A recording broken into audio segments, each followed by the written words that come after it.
and Mridul covering one end of Ukraine to the other with their ground reporting. Ladies and gentlemen, let's begin the debate this evening.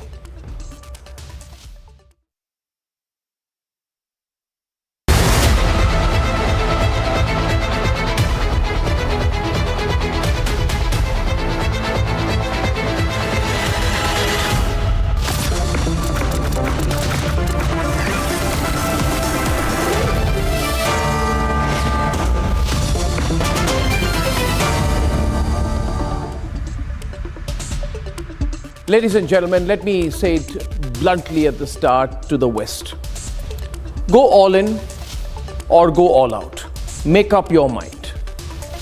The West is watching on as Ukraine is plunged into devastation. As Kharkiv is bombed, as Kyiv is surrounded,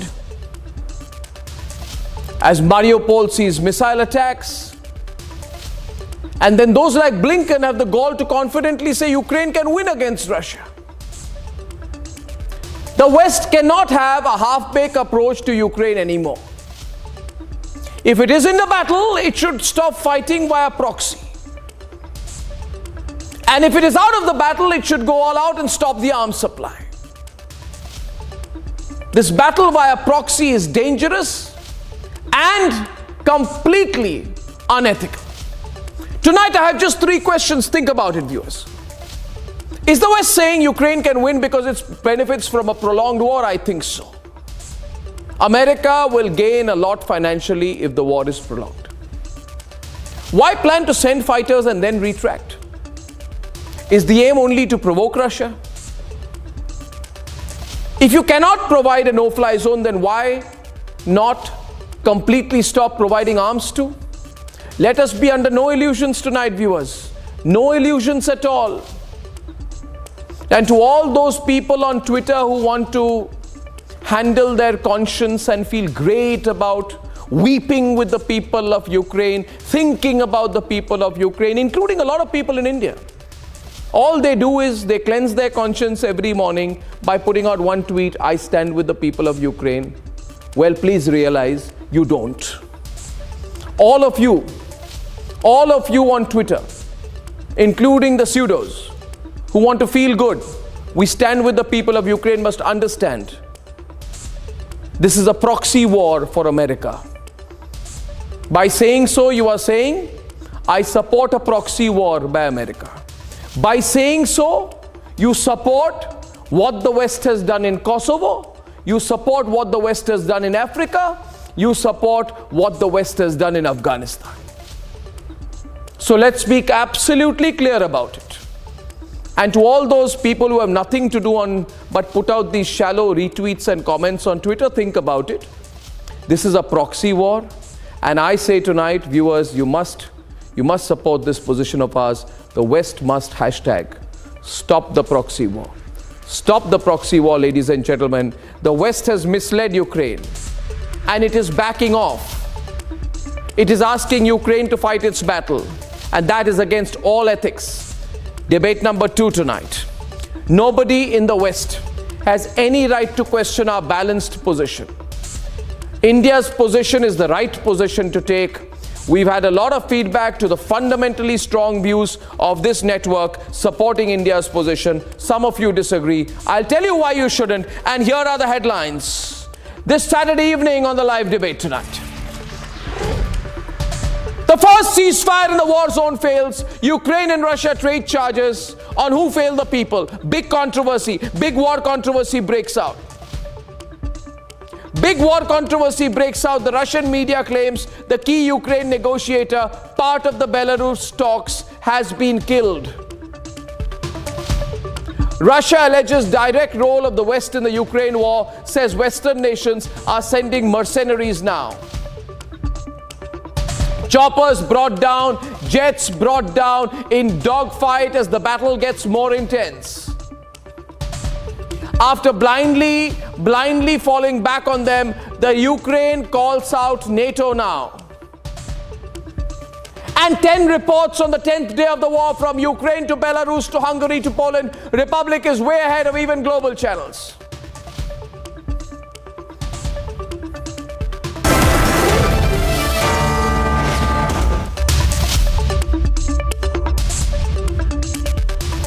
ladies and gentlemen, this war is only getting bigger. The first ceasefire for the people to leave has also failed, and forces are taking a position for a bigger war. The West, after prodding Ukraine, has refused to grant the one demand, the no-fly zone. Why is even Ukraine now beginning to call out NATO? Let's debate.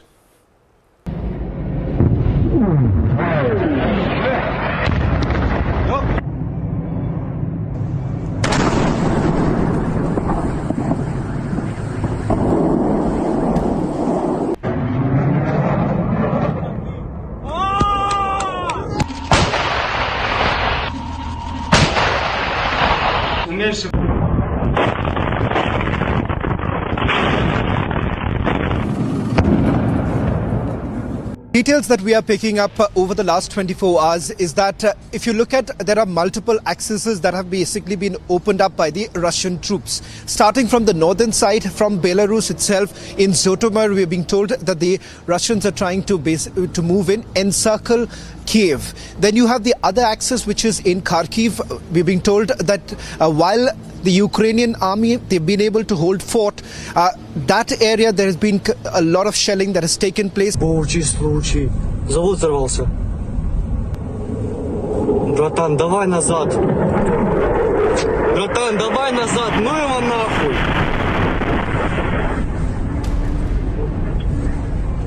Eastern Ukraine situation is like pessimistic, but I think that we could handle it with the help of our Ukrainian forces. We will defeat Russian troops, and I think that we can handle this situation.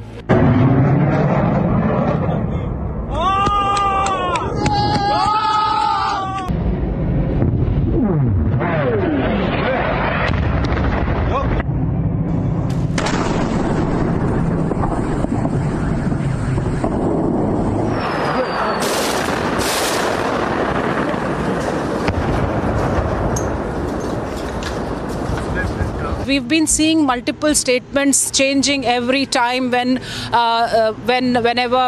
there are developments on ground. Talks may take time. There might be a solution in some time, but the attacks will continue. That's what was maintained by Russia while they were into a dialogue with Ukraine. And we can hear that the ceasefire is not taking effect today.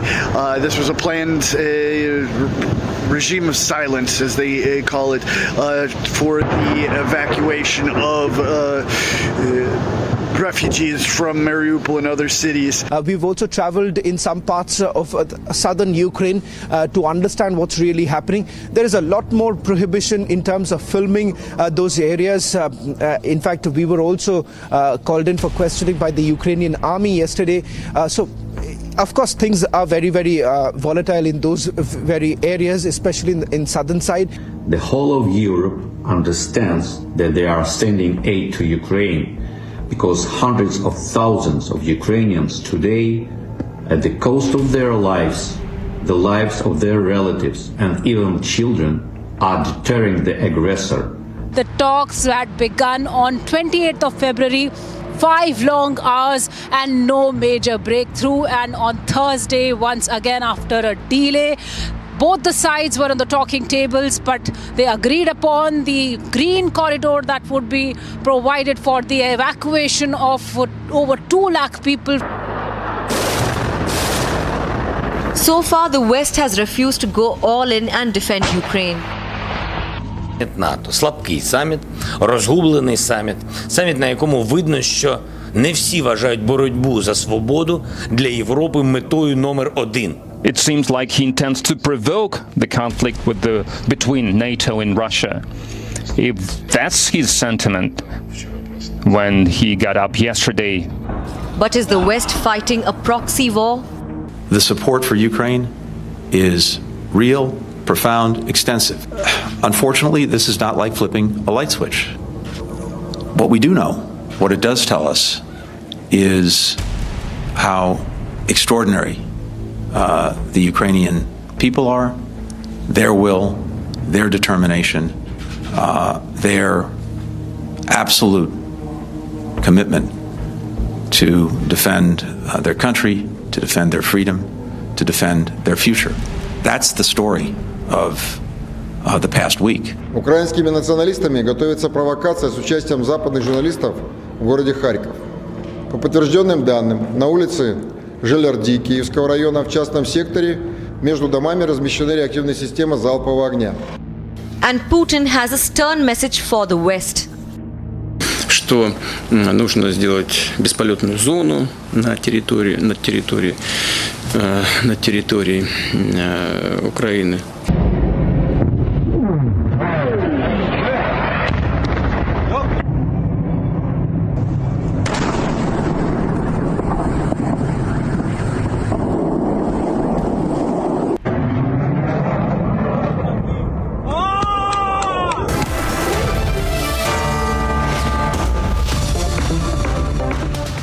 And on the debate this evening, there are serious questions that are being made about the position of, quote-unquote, the West, which, as I began by saying, the West is just watching as Ukraine has been plunged into devastation. And I think the West needs to make up its mind. It's either in or it's out. It should stop trying to fight a proxy war. This is going to be a dangerous proxy war. You're fighting a proxy war with Russia.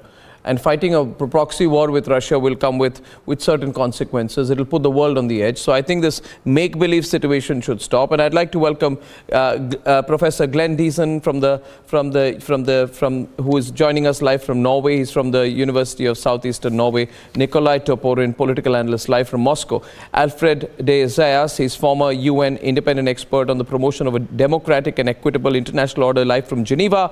Victor Gao, the very respected strategic affairs and geopolitical expert from Beijing. Raymond Vickery, senior associate at the Center for Strategic and International Studies and former Assistant Secretary of Commerce from Washington. Volodymyr Solovian from the New Geopolitics Research Network from Kiev, and Anders Skorov, who's the publisher of the Journal of Political Risk from London, UK. And I'm beginning the debate by welcoming Soraya Fast. She's a journalist and a former US presidential candidate in 2020, and Adel Nazarian is a media fellow at the Gold Institute for International Strategy, joining us from Washington. So I just want to start with you, Soraya. My own view on this is that while I disagree with all the methods of the Russian forces and the tremendous list of casualties and the harm done to the civilian population all across Ukraine, my feeling is that this needling of Russia through a proxy war may have very dangerous consequences. Your take on it, then I'll open up the debate. Soraya, please. To be honest, the way how I see it is that they weren't looking for war. What they're doing is just a military operation. We have to understand that the people in the Ukraine have been suffering for years in those two states in which they just liberated. And nobody wants war. That's the reality of it. And I feel that the Western media, our own media here in the United States, is pushing for that. And we hear it every single day. And we even see with them having taken RT out of the major places just because they don't like having another opinion. We even heard Senator Lindsey Graham asking for the assassination of Putin. Who does that? We're supposed to be working together, trying to find a peace effort to be able to stop any escalation from what's going on, because the people that always unfortunately get caught in the middle are the civilians in the crossfire, innocent people, the lives of these soldiers, that it's really a war that doesn't need to even get to that point.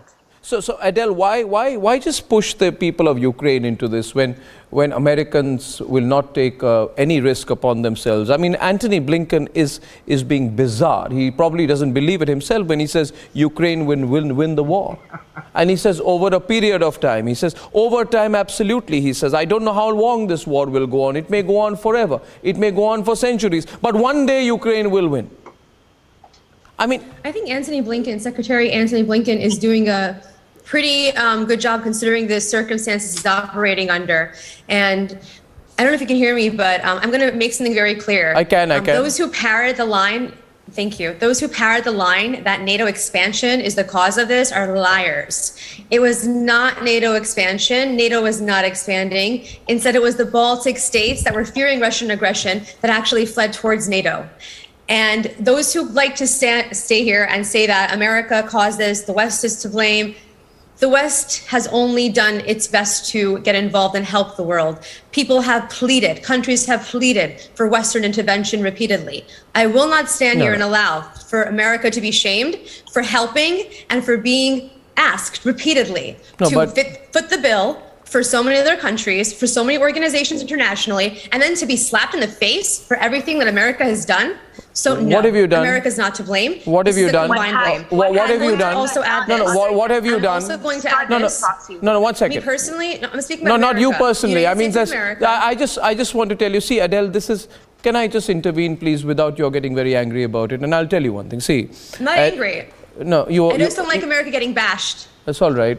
I can understand you don't like America getting bashed, but listen, you I don't know like what? any country being bashed. But right now, what Vladimir I know Putin you're is doing touchy. No, I understand. I understand. See, I'll tell you one thing. It's my country too, and that's the reason why we don't want this to be happening. But you have to understand that you have people behind this, like Soros, like the Clintons, like the Rothschilds. Have you seen the letter that he wrote to the UK? I mean, this isn't something they're pushing for an agenda. This is NATO causing this. If they were moving towards the east, the Ukraine is supposed to be a buffer. It's supposed to be neutral. You have to understand this president, who's a comedian and an actor, was put there as a puppet for them. See, the thing is okay, they're sending the white helmets. What does that tell you? They're going to be fabricating more videos, more issues, the same way how they did in Syria to push towards a war. You have to own it. When the United States is right, it's right. And when it's wrong, you have to be able to recognize that. America was wrong with Afghanistan, but to equate Afghanistan, it was wrong with Iraq, it was wrong with Afghanistan, it was wrong with Syria. Even Hillary Clinton said they were the ones who trained, they were the ones who put the terrorists in place. They were the ones who were funding them and still are now. What does that tell you? The time of Hillary Clinton, and then we're going to come in and play hero?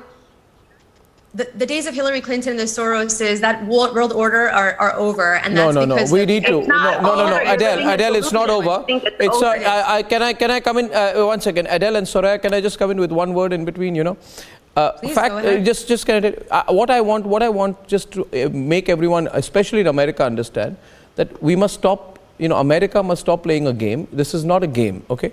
You are dealing with Russia, you're dealing with the most nuclearized country in the world, and I'll give you one specific example. Why plan to send fighters and then react? You said the rest of the world are liars. The Ukrainian Defense Ministry said it will receive 70 aircraft, and then NATO came out again and said we reject the idea of sending fighter jets because now we are fearing escalation. What was this conversation about? You wanted to needle Russia and then watch a war unfold. And second question is, very strategically, what is this about the no-fly zone? If you cannot provide, and I say tonight, and I want to go across to maybe, I'll get one more guest and I'll get Alfred into this debate. If you cannot provide a no-fly zone, then stop providing arms too.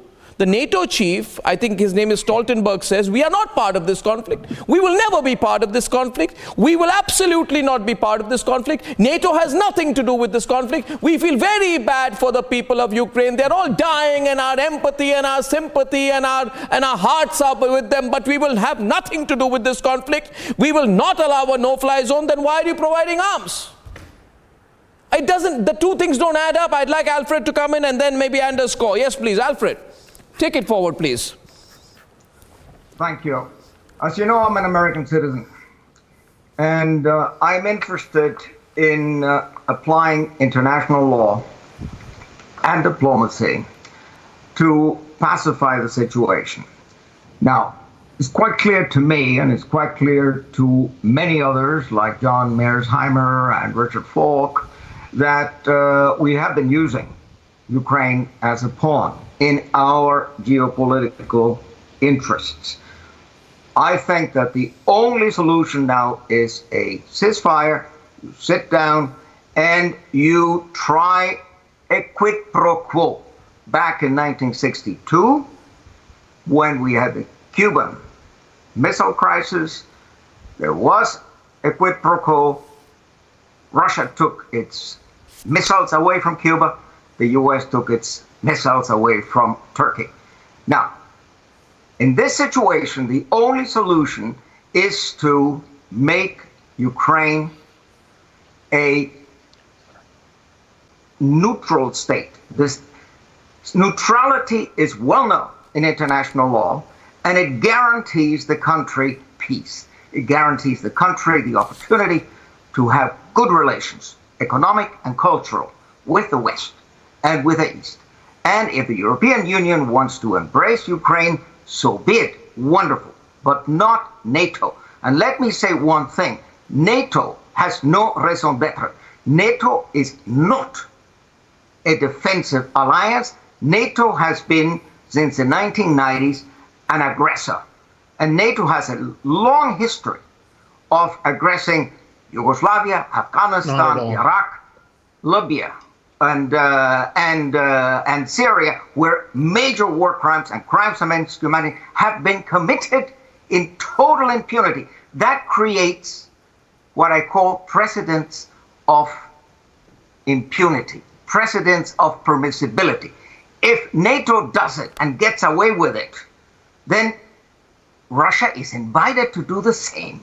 So Russia's two proposed treaties, which I read, presented in December, they were on the table. If NATO had just said, yes, okay, we will not expand into Ukraine, we will not expand into Georgia, point final, that's it. That would have solved the whole problem. It is our intransigence, it is our inability to move 1 inch, it's the inability of Anthony Blinken to know more than rhetoric.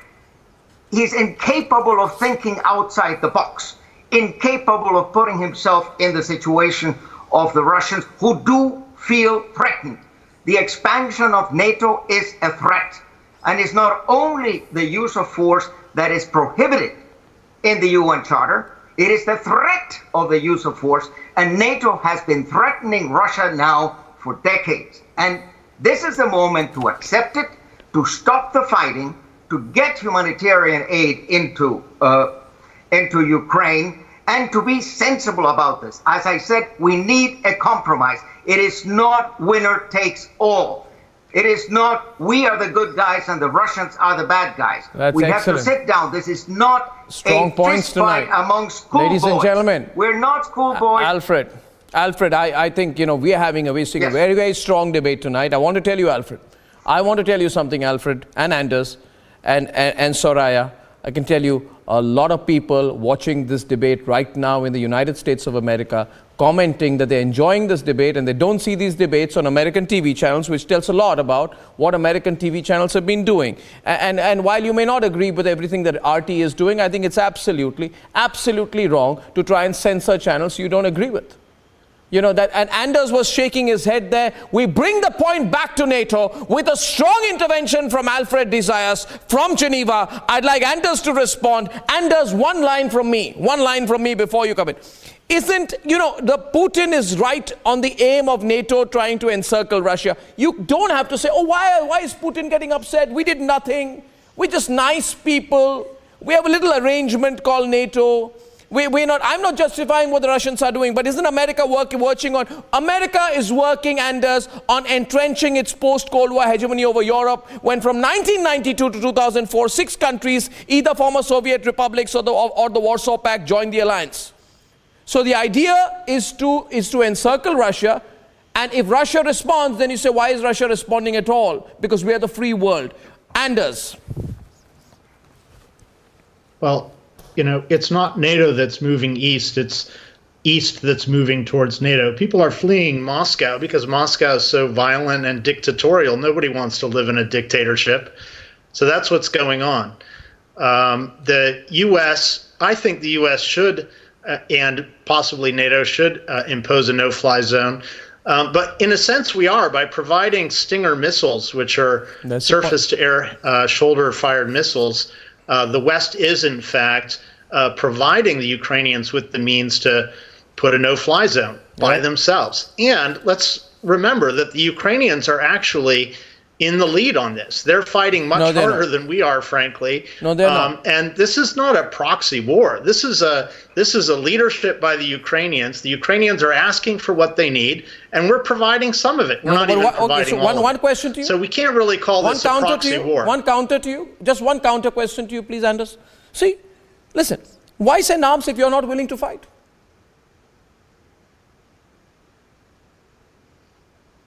Why send arms if you're not willing to fight? I mean, we are taking the risk of fighting. You know, No, Putin you're not is taking the actually risk of threatening fighting. war against the West now. So we are risking a fight. We are risking our own Western countries in the fight. So we're actually paying a cost and expectation. That means you're for this escalating. war. So that means you accept that you're escalating. I'd like Nikolai Toporin to come in on this. Okay, Glenn is on the debate right now. Glenn, that's in a way admission that you're escalating. Glenn, Professor Glenn Diesen from Norway. Well, that's the unfortunate part of pumping in more weapons to Ukraine, because Russia initially has gone in, so soft in terms of not taking too many troops and too heavy weaponry. Now, this is obviously strategic because they don't want to cause too much damage to the population, as this will make it harder to win them over later on. Of course, this is very different from, for example, what they did in Chechnya or what the Americans did in Iraq or Raqqa in Syria, where they, carpet bombed the city. But the problem is the more weapons the Ukrainians get, the more heavy the Russians will have to go in, because at this moment they can't pull out anymore. It's simply because if they go out now, NATO will come in very heavy. So I feel very, very bad for, of course, Ukrainian. I think they become a pawn in a great power game. The decision to start this war, obviously this is Russia's decision, and one that I also disagree with, just to add this, but obviously did not happen in a vacuum. We have to take into consideration that since the early 1990s, Russia's only foreign policy was pretty much to integrate with the West. But the West said, no, we're going to create a Europe without Russia, and that unavoidably becomes a Europe against Russia, because all the countries very much divided between Russia and the West now has to choose between East or West. And just, this whole idea that it's the Ukrainian that wants to go to the West and not the Americans pushing towards the East, there's a lot of uncomfortable facts that goes against this. First of all, when NATO promised membership to Ukraine, only 20% of Ukrainians wanted membership. Second, when the US backed the coup in Ukraine in 2014, they removed the democratically elected president by force in a coup which did not have support by the population. Even the protests did not have support by the population. And after the coup, you had the people in Donbass rising up saying, we don't recognize this illegitimate American puppet government. And then the government in Kyiv, very much supported by the United States, launched an anti-terrorist operation against Donbass, bombing them and killing Ukrainians for 8 years. Now, for this reason, it's hard to see how the US has come to help Ukraine. Indeed, the US supported arresting the opposition leader in Ukraine, shutting down all the opposition media. So I just find it to be a very strange argument that the United States came in on their white horse to save Ukraine from Russia. The thing is, I just began by saying, Raymond, let's be under no illusions tonight. This is a proxy to serve the West in limiting Moscow's influence. I just want the West to be a little honest about it. I want the West to say, yes, we are using Ukraine. Yes, we are using the people of Ukraine. Yes, we are using the escalated situation. Yes, it works for us in the long term. And my question is, Raymond, this is irresponsible, because aren't all the 20 countries, mostly NATO and EU members, who are aggrandizing themselves? They're funneling arms to Ukraine, equipping fighters. They're just providing fuel to rage a proxy war. Netherlands is sending rocket launchers for air defense to Ukraine. Where are they purchasing this weaponry from? Estonia is sending in Javelin anti-tank missiles. Poland is sending in Stinger surface-to-air missiles. Latvia is sending in Stinger surface-to-air missiles. Where are they purchasing the weaponry from? Who's paying for it? There's a lot of money being made, and you know it. I mean, Germany is sending in Stingers along with shoulder-launch rockets into Ukraine. And one more thing, Raymond, this is not the kind of weaponry sent to win a war. It is the kind of weaponry that is sent to support a long-term insurgency. So you are not helping Ukraine win a war. The only way to Ukraine, if you want Ukraine to win the war, is that you get directly involved. Then this becomes the danger of a nuclear conflict. What you are doing is not helping Ukraine win the war. You're only increasing their pain. That's my view. Raymond, please take it from there. When I say you, I mean the West, not you. Yes, please. Raymond. And Nikolai.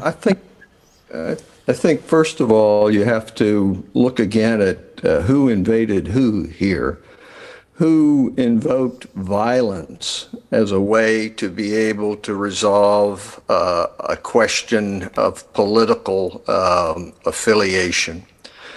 And that was Russia. That goes against the values that India, the rest of the civilized world has adhered to since the Second World War. That is not the way to do that. The rule of law, a rules-based way in order to resolve these matters is the way to go. Russia has disregarded that. And I want to take issue with this premise about go all in or go home. Going all in means World War III. World War III means nuclear weapons.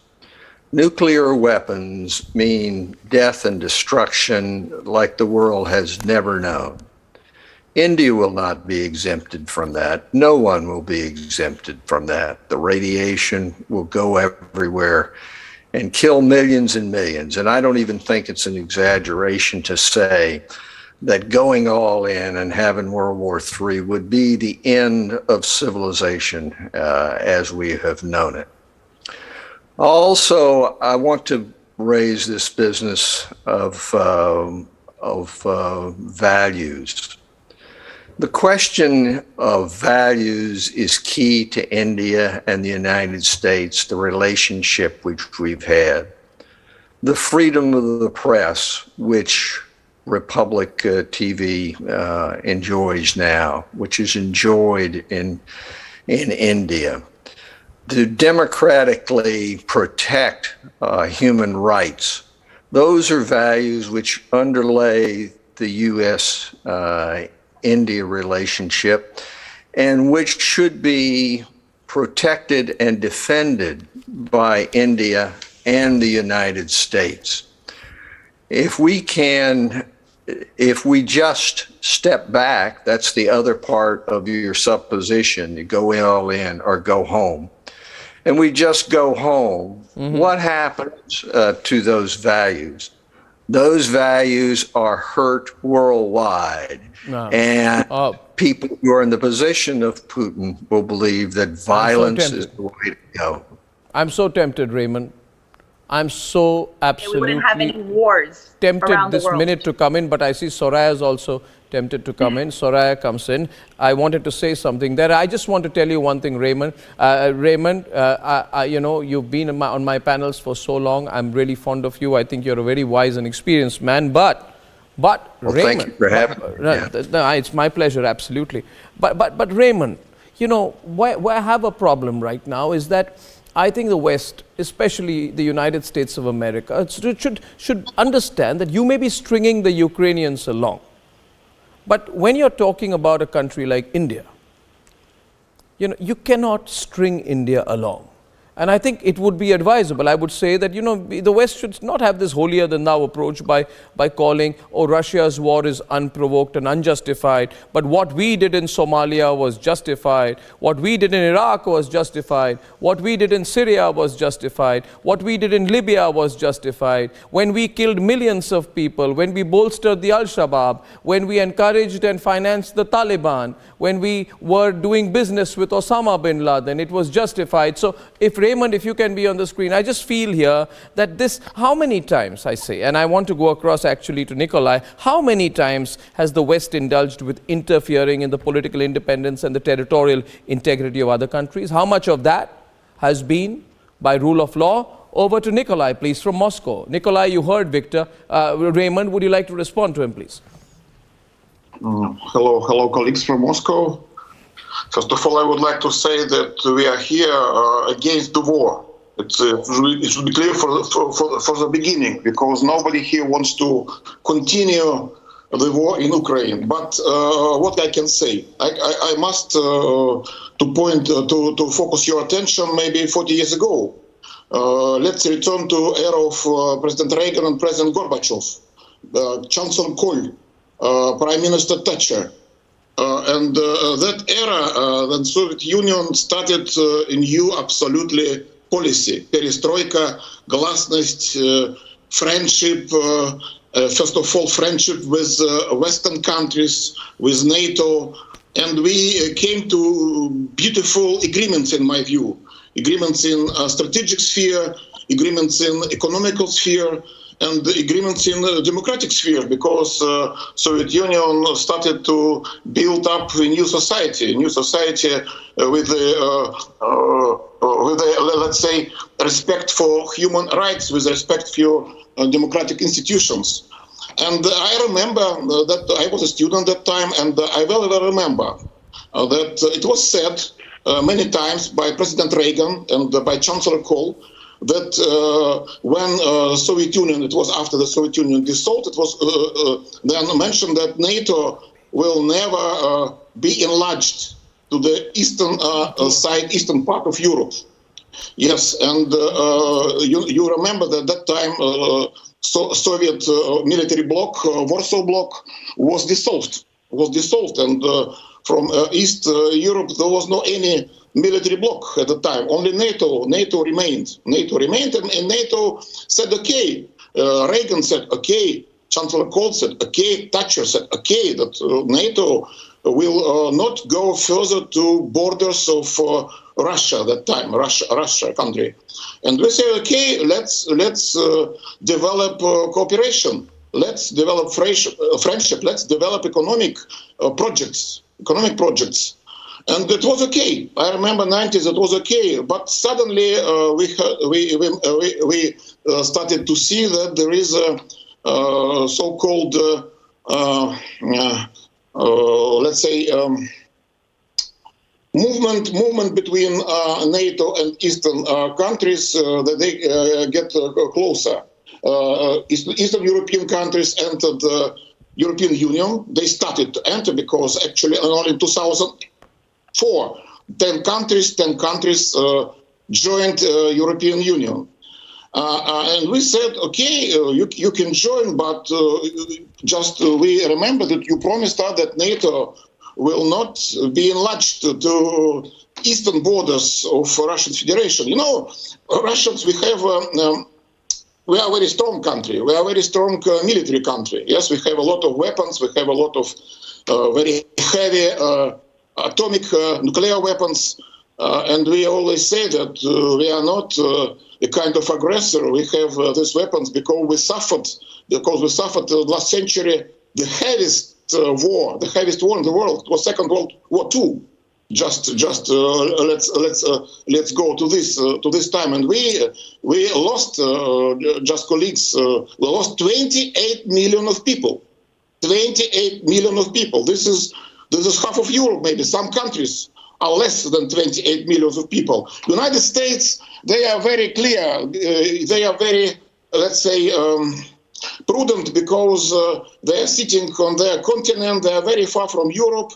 I remember that they joined Soviet troops only in 1944. In 1944, when we won already Stalingrad battle, we won Kursk battle and some other battles, and it was clear that Soviet Union will win the Second World War, will win against Nazi, against Hitler. And the United States joined our army. And only in 1944, I remember it. It's not, maybe sometime we always say, okay, we are very friendful to the United States because we are also accepting that they are, let's say, sorry for my,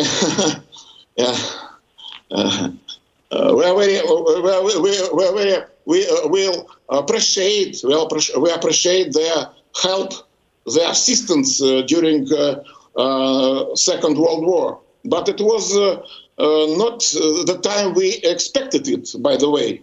Not the time. We expected that they can immediately enter in the war in 1941 and 1942 and 1943. But that did not happen. I'm sorry, that did not happen. And we also remember it.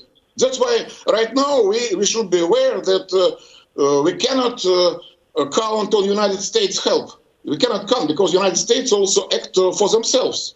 And for me, of course, it's some time of a strange feeling when European countries, they follow United States and everything almost, because we say that we don't want to be enemies with European countries. We have a lot of economic projects. We have a lot of educational projects, sports events, etc., etc. So everything is okay, but we also ask some people, and already colleagues here, they mentioned the fact that what was happening in 1999. Who bombed Belgrade, for example? For what reason it was bombed? Nobody can explain us for the time being. Yes, they can say. I think Adele. It was Can a we address problem the elephant in this room? In also another region, it was a problem. Yes, I understand. And what is the elephant in the room, in your view, Adele? Is it that America, ruined Syria in an effort to restore democracy? That 10,000 civilians died, 500,000 Syrians were displaced. Is that the elephant in the room? I think that's the elephant in the room, and the question. Something. Yes. Arnab, Mr. Goswami, are you going to let me answer the question? Thank you so much. I think that it's very, very important to note here and let everyone know that war is never something that anyone wants. Today is the anniversary of Stalin's death, by the way. I don't know if everyone knew that here, but the Ukrainian government tweeted out a tweet saying, congratulations on Stalin's death. Now, I'd like to address that the situation here and scenario here regarding the invasion of Ukraine by Russia is very different than it was in 2014, and that now Russia has China's backing. There is a unity and a very strong united front between Russia and China. China is taking the lead, actually, in all of this. And I think, hey, every nation has its right to its territorial integrity. But I want to say also that the real issue is, which no one's focusing on, is the interest in power, wealth, and control. What is Ukraine very affluent in? It has rare earth minerals. It has oil. It has so many resources that are beneficial. And you're speaking about the U.S. going into Africa, other places. I'm sorry. Let's talk about the recolonization of Africa. Syria is a travesty. I find it shocking. You do truly don't want to go there, because I'll tell you why. You spoke about bringing the elephant in the room, Adele, and I will bring the elephant in the room. Power, wealth, and allow control. me, please. Allow me. Resources. Allow me. Resources. What were the resources that you were looking at when under the guise of Operation Provide Relief in Somalia, you carried out a military intervention in 1992, killed thousands of civilians and bolstered the Al-Shabaab? What are you talking about, Africa? You should stop. No. 1 minute. You say you intervened in Libya.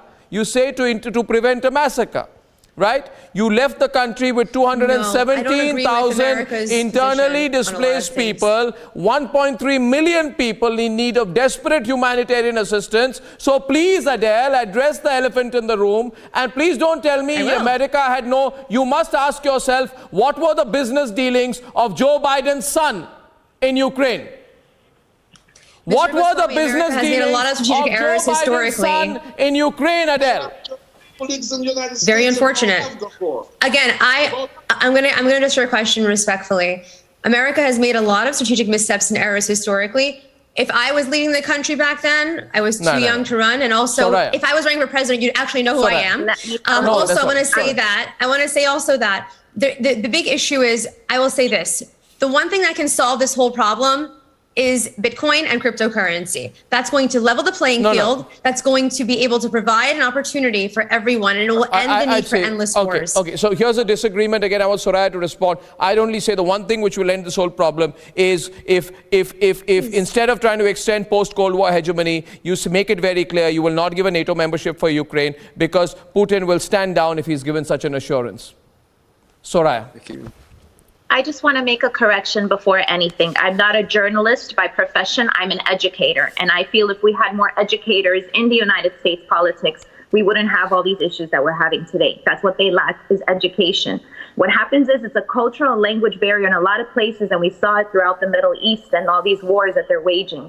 It's the other way around. It's the United States quest. And as an American, it saddens me to have to say that. Their quest for power, their quest over greed, they're choosing to put the lives of our American citizens at the expense of our tax-paying dollars to wage these wars around the world. Had the United States mind its own business and truly put America first, which is what I would be doing if I were president, and really take care of our own issues. What democracy, under what name of democracy are we going around going into these nations that are sovereign countries, thinking that we can put puppets like the guy that they have right now, a comedian in Ukraine, an actor who's playing his role very well, okay? This is not something the United States should be doing. We shouldn't have enemies and allies. Everyone should be our ally. We're supposed to set an example for the whole world as the greatest nation, and we should do that using diplomacy. Do you think it's right, all these people that have been displaced, all these Christians that they're slaughtering? And I tell you, and I repeat it, and I say it again, I will always be grateful for Putin's help in Syria as a Christian, as an Armenian Catholic, and for all these Jews that they're protecting right now. You're going to come and tell me that the Ukrainian president is Jewish and he doesn't care about all these 8 years of terrorism that those neo-Nazis were doing? Why didn't they do anything about it back then? Russia wouldn't have had to intervene. What Putin did was a military operation, okay, which you guys escalated. And when I mean by you guys, I'm talking about NATO and all these forces. This whole thing about wanting to move east, they are an aggression, they are a danger to Russia, okay? They're supposed to go back and abide by these laws. The United Nations are there for a reason. NATO, like Trump said, which I totally agree with, is not a peacekeeping force. What the United States is doing is that they're arming everybody on both sides, whether it's Iran and Saudi Arabia, whether they're now the Ukraine too. And what they're doing it is that they're doing it in names of other people. They're not doing it directly, but you know what it is? The world has woken up and they've seen it. I think and it's significant. I think Soraya, I want to go across to Kiev, and I want to go across to Kiev. One short point before I do that. What we are seeing here is the biggest pushback to American military intervention, which was seen to be routine and passé. There is intervention by Russia. You can call it intervention, an invasion, or a pushback. Some people think it's a pushback to America, and I think what's surprising a lot of people in America is the nature of the pushback. And I think they underestimated the nature of the Russian response. It's really tragic that the people of Ukraine are having to be dragged into this. And Volodymyr Solovian is with us from Kiev. Volodymyr, and Victor Gao, I have the line with him from Beijing. Mr. Solovian, it's already quite clear that the West is distancing itself completely and totally from the conflict. It can give Stinger missiles, but that's it. And I think the Ukrainians must stop pinning their hopes on the West anymore. What do you think? Thanks for having me.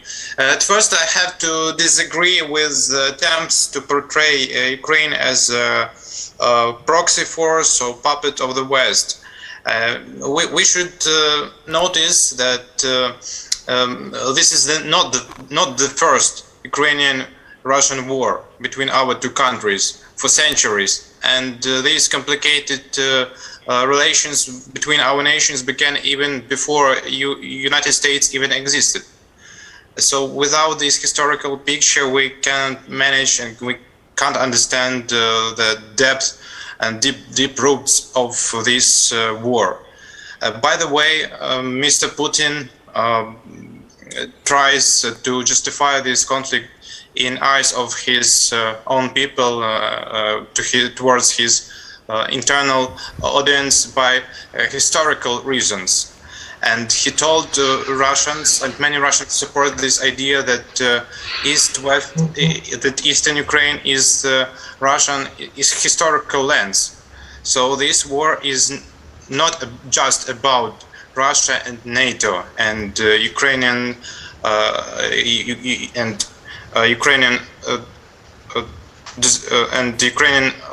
strategy, international strategy. It is a war about existence of Ukraine and our sovereignty. So, because many demands that were sounded by Russians deal with our territorial integrity, and we will resist even without NATO support. Even without NATO support, you're saying, okay. That the West will provide us with weaponry, and for now we achieve anti-tank missiles that help us to. I just will say this clearly, Volodymyr. The West is misleading Ukraine.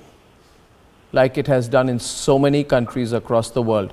Victor Gao from Beijing. I disagree. Totally. No, you have no. Obviously, you see, the Ukrainians are very emotionally charged. They're doing the right thing. They're fighting for their country.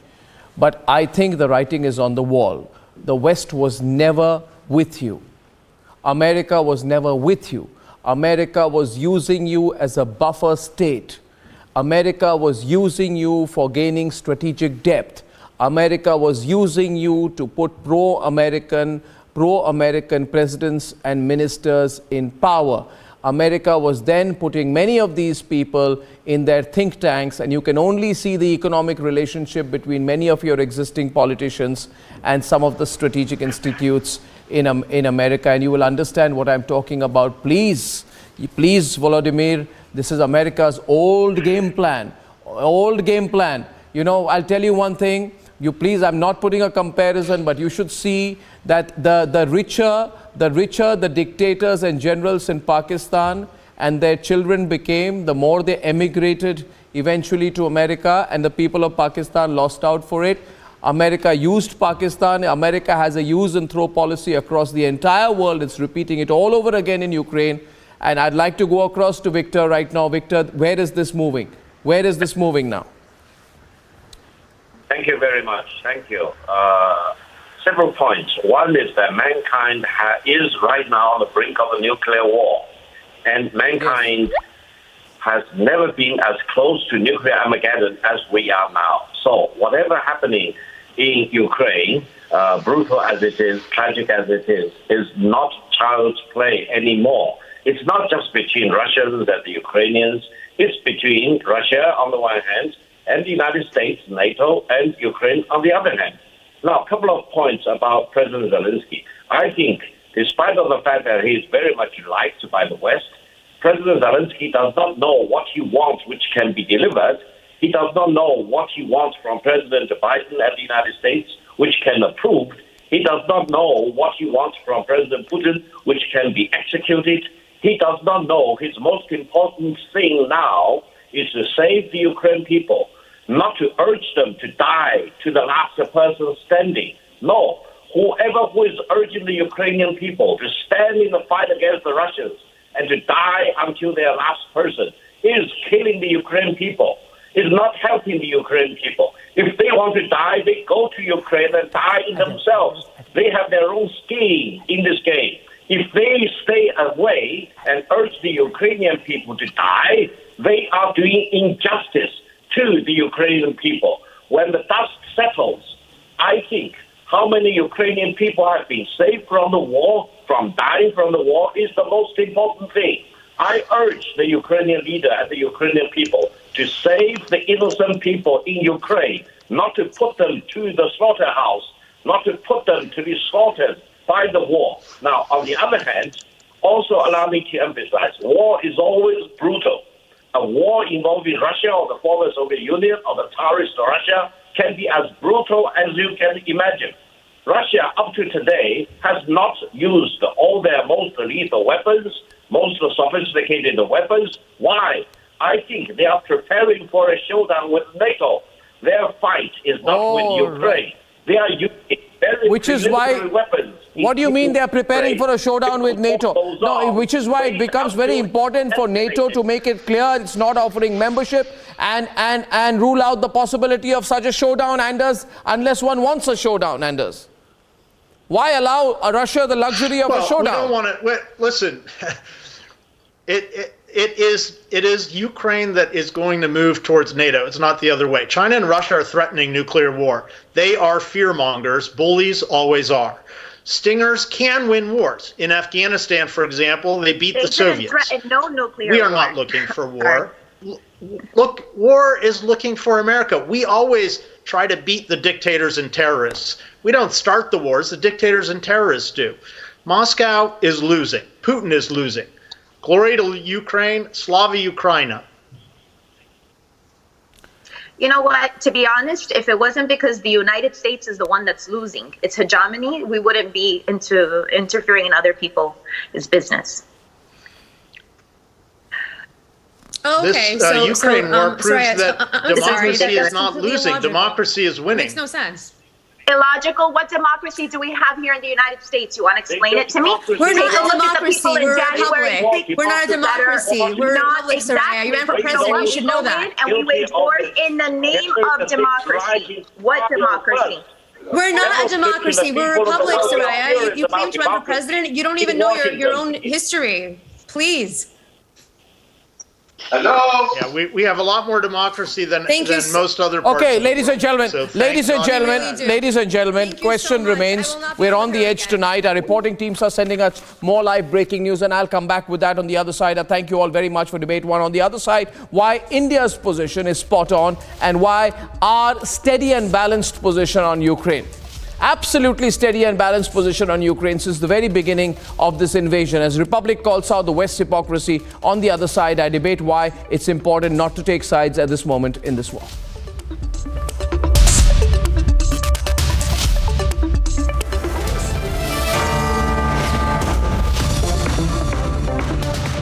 In the global employability rankings by Times Higher Education UK, only the following 6 institutions from India are ranked amongst the top 230 in the world for having the most employable